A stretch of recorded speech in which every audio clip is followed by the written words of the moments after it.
In today's video, I'm going to teach you how to change your profile name on Evernote.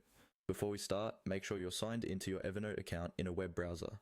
This process works best on the desktop version of the site rather than the mobile app because the settings we need are easier to find there.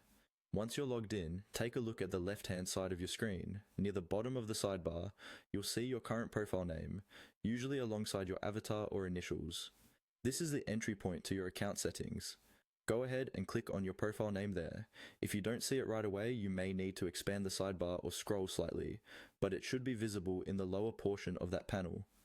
After you click your profile name, a small menu or panel will appear. In this menu, you're looking for the option labeled Account Info or Account Information. Click on that.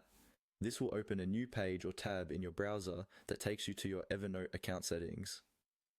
On the account settings page, you'll see a few different sections related to your account. Look for the section or tab labeled Profile.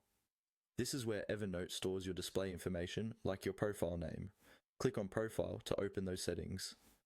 Inside the Profile section, you'll find fields for your profile name and possibly other optional details. Locate the field that shows your current profile name. Click into that field, delete the existing name if needed, and type in the new name you'd like to use.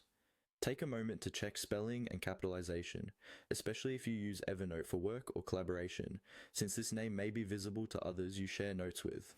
Once you're happy with the new name, look for a Save or Update button on the page. Click that to confirm your changes. Evernote should now update your profile name across your account. In many cases, the change is visible right away, but if you don't see it update immediately in the main Evernote window, try refreshing the page or signing out and back in. And that's all you need to do. By clicking your profile name in the sidebar, going into Account Info, opening the profile section, and updating the name field, you can quickly change how your identity appears in Evernote.